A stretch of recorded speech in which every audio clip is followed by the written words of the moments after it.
This is RDView in the studio, and we're hanging out with John Harris, aka Johnny Electric Lathe Cuts.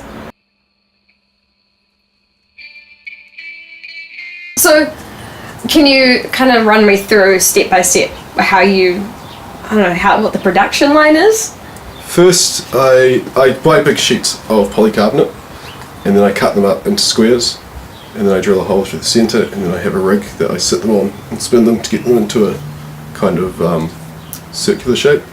And then I've got titanium welding rods that I cut to size, and they become my needles, so I put that in a drill press and then grind them to a 45-degree point, and then I put them into the lathe and try cut a line with no sound, and then if that's all working, then you kind of EQ it and push play and drop the needle and cut. Yeah, simple as that. Yeah, very simple, maybe. Do you do it all by yourself, or do you get help? There's an internet forum called Lathe Trolls, which is a bunch of Lathe Trolls. Yeah. It's like a bunch of record nerds. They're good. They know what works and what doesn't work, but they don't really like people rehashing what doesn't work. Right. Whereas I want to rehash what doesn't work to make sure it doesn't work. You want to learn the hard way. Yeah. You don't trust it. Good. So how much of it do you make yourself, and how much do you buy parts? Do you get things in? Most of it I've made myself, I think. The design I've done in CAD and then 3D printed.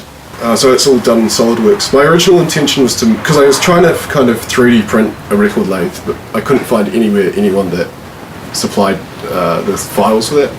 So I thought, I'll start designing my own, knowing that I'm slightly inept at that sort of stuff. So I was like, hopefully someone will just pick it up and run with it, and then I'll end up with a really good record lathe.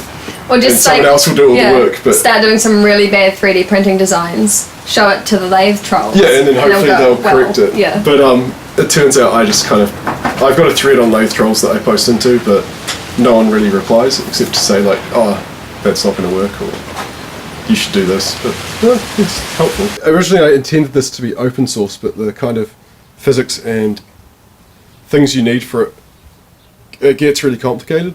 Originally I was thinking a 3D printed, can you see this? This bit here is the torque tube. This really scoundrel looking thing. But that's kind of needs to be as rigid as possible and kind of as light as possible, because you're losing frequencies if it's too long and too dense.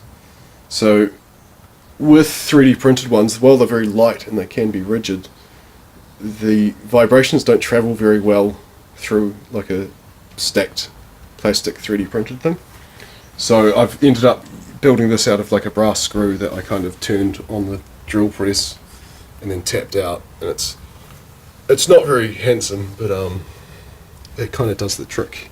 Have you made any that sound really, really terrible? Oh, heaps. I've got, where's my stack? Where have I got my stack? You can play the stackers. I think they're hiding behind Yeah, I had the stack up cloth. there, and it's probably about 20 copies that just sound terrible. Can you hear that? Yeah.